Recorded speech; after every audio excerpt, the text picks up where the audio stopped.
pandangan Datuk mengenai kemeluk politik sekarang, kerana banyak desas-desus yang menyatakan bahawa Tan Sri Muhyiddin Yassin akan meletak jawatan sebagai Perdana Menteri.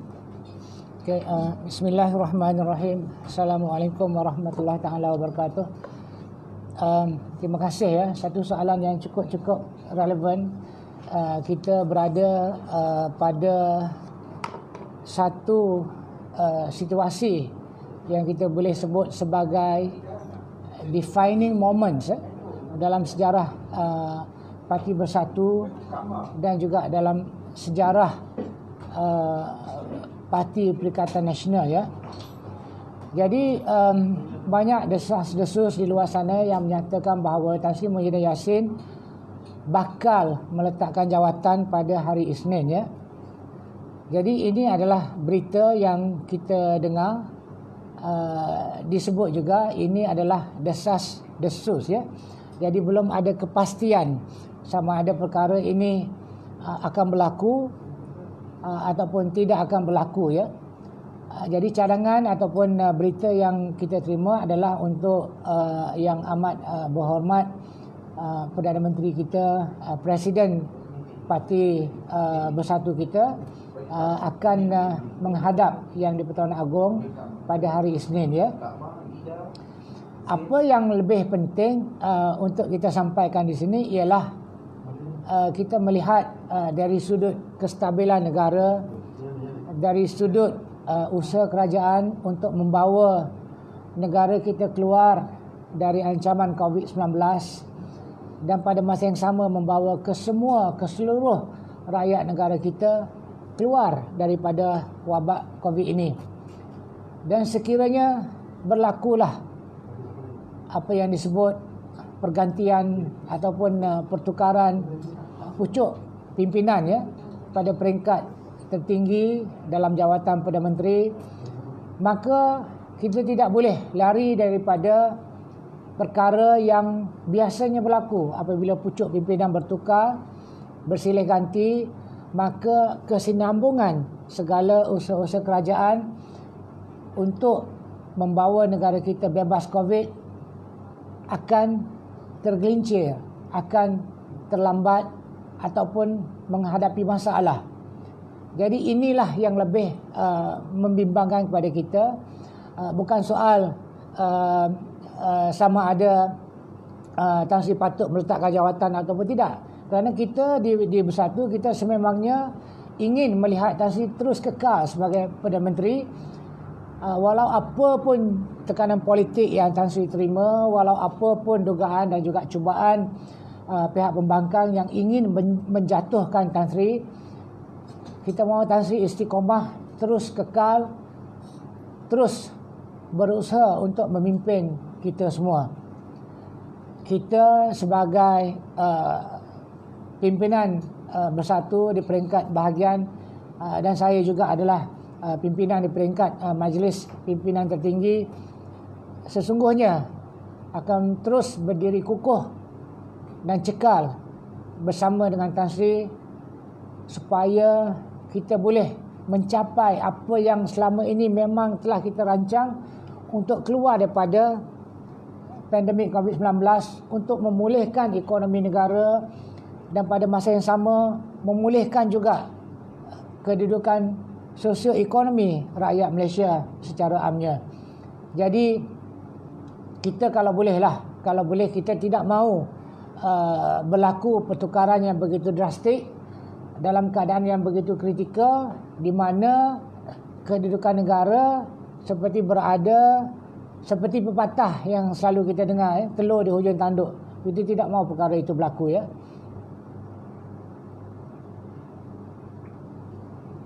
Boleh Datuk jelaskan tentang cadangan kerajaan perpaduan? Adakah ini solusi terbaik pada situasi politik negara kita sekarang? Okey, baik. Kerajaan perpaduan ya, kita pertama kali ya mendengar cadangan untuk penubuhan kerajaan perpaduan ya daripada Perikatan Nasional, daripada Tan Sri Muhyiddin Yassin. Ini adalah pertama kali kita pernah dengar perkara ini sebelumnya, tapi datang daripada pemimpin yang berbeza ya. Jadi kita merasakan dalam suasana politik sekarang yang begitu dinamik, begitu fluid dan selalu berubah-ubah ya. Kita melihat situasi sekarang begitu dinamik, ia berubah dari jam ke jam ya. Bukan dari hari ke hari ya. Sekarang ni lebih drastik. 1 jam sekarang berbeza dengan 1 jam ke depan ataupun 1 jam yang lepas. Jadi banyak perkara yang berlaku, dan perkara ini cuma disebut semalam ya. Kita melihat kenyataan media daripada Tan Sri sendiri menyebut mengenai kerajaan perpaduan dan cadangan 7 perkara yang boleh dibincang, dibuat dengan kesemua komponen-komponen parti yang besar supaya kerajaan perpaduan dapat diwujudkan. Dan secara peribadi ya, saya melihat bahawa dalam keadaan kemelut politik sekarang ni, tidak ada mana-mana parti politik ataupun coalition parti politik yang mempunyai undi ataupun kerusi yang cukup untuk membentuk kerajaan ya. Kita juga sedar bahawa walaupun Kerajaan Perikatan Nasional kalau 3 bulan yang lepas, 6 bulan yang lepas, 12 bulan yang lepas mempunyai simple majority dalam parlimen, tetapi kedudukan sudah berubah, di mana pada hari ini kita merasakan bahawa kemungkinan besar Kerajaan Perikatan Nasional itu sendiri tidak mempunyai simple majority. Ini adalah berdasarkan daripada kenyataan yang kita dengar, suara-suara dan juga rekod dan statistik yang kita terima. Tapi pada masa yang sama, ini tidak menjelaskan keabsahan Tan Sri Muhyiddin Yassin itu sendiri, sama ada beliau mempunyai cukup sokongan daripada kalangan ahli parlimen. Dan kita juga harus jelas di sini bahawa keabsahan Perdana Menteri sama ada mencukupi, mempunyai cukup sokongan ahli parlimen, perlulah dibuat di dalam sidang parlimen, bukan di luar sidang parlimen. Jadi ujian ataupun tes yang perlu dilakukan adalah di dalam parlimen itu sendiri, bukan di luar sidang parlimen. Ini sangat penting kerana sekarang kita melihat bahawa walaupun Tan Sri Muhyiddin Yassin telah memberi satu tarikh untuk membuat usul undi percaya, iaitu pada 7 September 2021, tetapi tekanan yang diberikan begitu dahsyat, begitu kita kata begitu kuat, dan tidak pernah reda ya, tidak pernah berhenti ya, malah berterusan ya. Jadi seolah-olah Tan Sri Muhyiddin Yassin menongkah arus dalam usaha untuk membuktikan keabsahan beliau mempunyai sokongan majoriti. Walaupun perkara itu adalah bersifat sedemikian, pada masa yang sama kita juga melihat pentingnya wujud kestabilan politik dalam satu jangka yang lebih panjang. Jadi soalnya di sini, walaupun kita kata kalau pergi sidang parlimen 7 September 2021 buat usul undi percaya, katakanlah Tan Sri mempunyai simple majority, terbukti mempunyai simple majority 111 sokongan daripada ahli parlimen, tapi masih lagi satu simple majority yang sangat-sangat tipis. Dan berdasarkan pengalaman kita yang sebelum ni, kita melihatkan bahawa apabila berlakunya simple majority yang sangat-sangat tipis, maka wujudlah tekanan yang berbagai-bagai dari pihak pembangkang dan sebagainya yang menekan untuk Tan Sri Muhyiddin Yassin meletak jawatan. Jadi semuanya bersifat sementara. Apa yang lebih baik bagi pandangan saya ialah satu penyelesaian yang bersifat lebih panjang. Jadi di sinilah timbulnya usul ataupun cadangan kepada kerajaan perpaduan, kerana ini melibatkan kesemua komponen parti-parti besar dalam negara kita. Dan apabila sokongan daripada blok-blok yang besar, contohnya daripada Amanah contohnya daripada warisan, contohnya daripada DAP sekalipun, ataupun dari PKR sekalipun, apabila mereka bersama-sama dengan Kerajaan Perikatan Nasional menyokong untuk mengekalkan kerajaan sedia ada untuk satu tempoh, di mana dalam tempoh tersebut berbagai usaha yang boleh kita buat untuk menyelesaikan masalah-masalah yang lebih menekan dalam waktu ini. Masalah itu masalah COVID, pandemik COVID, masalah ekonomi negara, masalah kesusahan rakyat, masalah rakyat tidak boleh bekerja, masalah peniaga tidak boleh berniaga. Ini masalah yang lebih besar dan lebih kritikal yang begitu menekan kepada rakyat berbanding dengan masalah pertukaran pimpinan di peringkat menteri maupun di peringkat Perdana Menteri. Jadi berdasarkan maklumat yang saya terima berkenaan dengan cadangan kerajaan perpaduan ini, baru semalam diwawarkan dalam kita kata media arus perdana. Alhamdulillah, saya secara peribadi mendengar sudah ada kita kata sambutan yang agak baik. Jadi walaupun perkara tersebut baru saja disebut, sudah ada kita sebut sebagai traction from the other political components untuk menerima cadangan tersebut. Jadi ini sangat penting ya, sebab dalam satu pergerakan apabila kita merubah satu senario politik negara yang memang selama ini adalah berdasarkan parti coalition, Barisan Nasional, Perikatan Nasional dan sebagainya, apabila kita merubah satu dasar yang begitu besar kepada arah kerajaan perpaduan, maka persepsi dan juga resepsi daripada komponen parti yang lain akan mengambil masa.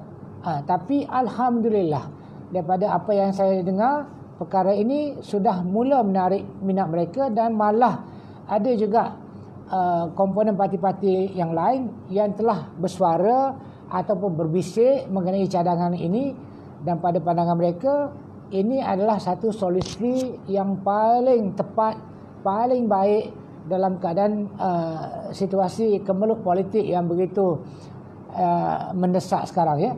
Jadi saya rasa sebaiknya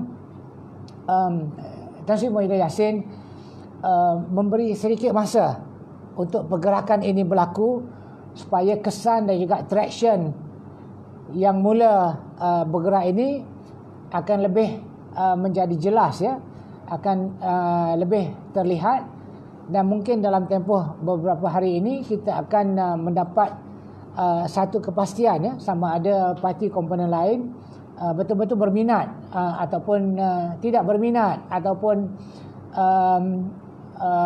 membangkang perkara tersebut. Jadi ini memerlukan sedikit masa. Tiada gunanya untuk kita terlalu terburu-buru dalam membuat sebarang keputusan, kerana perkara yang sebegini besar, usaha yang kita kata yang sebegini berat ya, harus diberikan ruang dan masa untuk penerimaan dan juga untuk kita kata mendapatkan terjemahan daripada parti komponen yang lain ya. Persoalan yang selalu timbul, Datuk, apakah ada pemimpin pembangkang yang lain mempunyai majoriti? Boleh Datuk bagi pandangan? Betul, inilah hakikatnya. Okey, dalam usaha kerajaan pembangkang, pihak pembangkang untuk memaksa, mendesak, menekan Tan Sri Muhyiddin Yassin untuk meletakkan jawatan, pada masa yang sama mereka sendiri tidak mempunyai simple majority.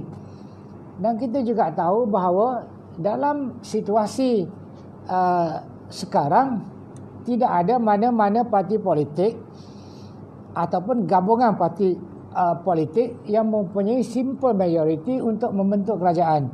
Kalau mereka lah di pembangkang sudah mempunyai simple majority, pastinya mereka akan segera membawa statutory declaration dan menyerahkan SG tersebut kepada Yang di-Pertuan Agong sebagai bukti yang kukuh, yang jelas, yang boleh diterima oleh Yang di-Pertuan Agong untuk melantik pemimpin tersebut sebagai Perdana Menteri.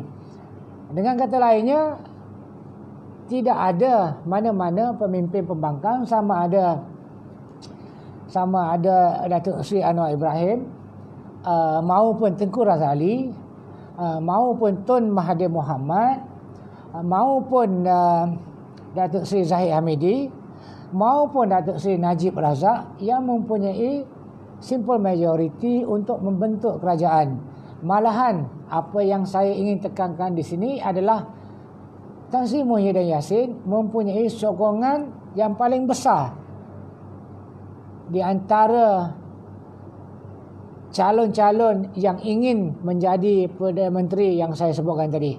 Maknanya single largest majority adalah bersama dengan Tan Sri Muhyiddin Yassin. Datuk, ramai pemimpin kebanyakan yang cuba menundukkan diri. Pada pandangan Datuk, apakah ada pemimpin kebanyakan yang lain mempunyai kewibawaan seperti Abah? Okey, baik. Okey. Ini soalan ni kira bolehlah, walaupun saya rasa tidaklah begitu relevan kerana kita di pimpinan bersatu bahagian Kota Baru, walaupun kita berada dalam majlis pimpinan tertinggi, bukanlah kerja kita ataupun tanggungjawab kita untuk menilai sama ada seseorang pemimpin tersebut mempunyai kelayakan ataupun mempunyai kelebihan, mempunyai kewibawaan lebih daripada Abah. Itu bukan kerja kita, ya. Okey. Tapi pada masa yang sama kita menilai dari sudut peribadi calon-calon pemimpin tersebut. Okey. Jadi bagi saya, okey, mana-mana pemimpin yang telah didapati bersalah, yang telah tertuduh dan telah dibuktikan dalam mahkamah dan telah disabitkan kesalahan, okey, sememangnya bagi saya tidak mempunyai hak ataupun kelayakan untuk memimpin sebagai Perdana Menteri. Mereka harus membersihkan nama mereka dahulu dalam mahkamah, ya, bukan melalui media sosial, ya, tapi dalam proses mahkamah itu sendiri, membersihkan nama mereka, sama ada merayu di peringkat mahkamah yang lebih tinggi dan didapati tidak bersalah, ataupun menjalani hukuman yang telah dijatuhkan kepada mereka. Barulah mereka itu diputihkan balik, dibersihkan balik. Jadi untuk kluster mahkamah ni, bagi saya, pandangan saya cukup jelas tidak layak, ya.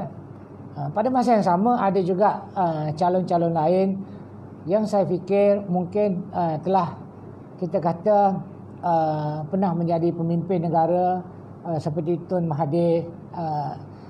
Kita merasakan bahawa dari sudut pimpinan beliau telah terbukti sebagai Perdana Menteri sebelum ini, sudah 2 kali terbukti. Jadi dari satu sudut, ya, memang beliau layak, kita tidak boleh nafikan. Kalau tidak, dia tidak akan jadi Perdana Menteri untuk satu tempoh yang begitu lama, ya. Tapi hakikatnya sekarang ialah kita di dalam keadaan pandemik COVID-19 dan tidak ada Perdana Menteri sebelum ini yang berhadapan dengan krisis kesihatan yang sebegini besar, ya. Tidak pernah terjadi dalam sejarah negara, walaupun pernah terrekod dalam sejarah negara kita menghadapi kita kata pandemik Spanish flu, ya, lebih kurang 200 tahun yang sudah. Memang ada rekod kematian, kalau tidak salah saya mencapai 40,000, ya. Kematian mencapai 40,000 orang di negara kita 200 tahun yang sudah. Dari sudut peratusan ini sangat-sangat besar. Kerana kadar kematian kita sekarang masih lagi berada di bawah 15,000, ya.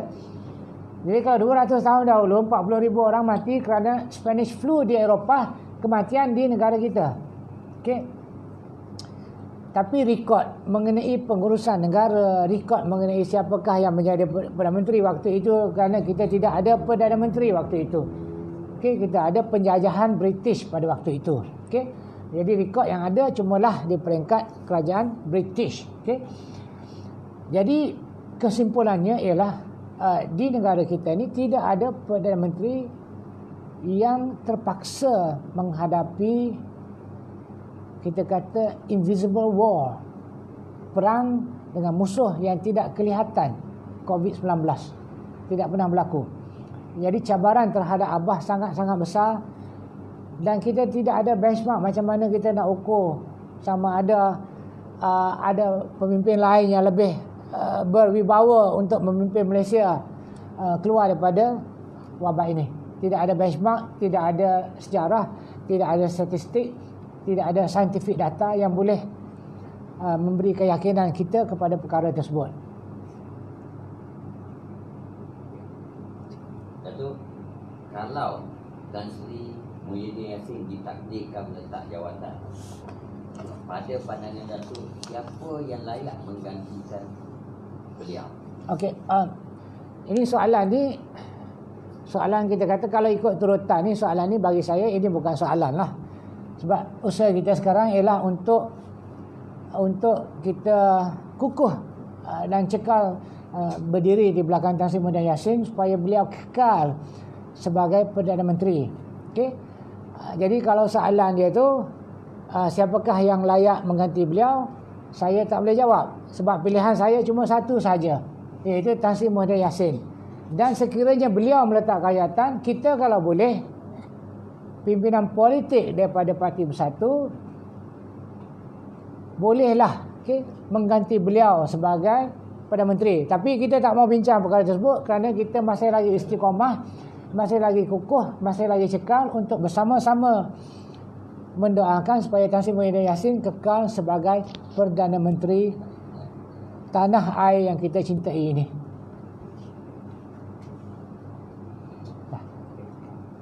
Okey, terima kasih. Saya rasa itu saja. Assalamualaikum warahmatullahi taala wabarakatuh.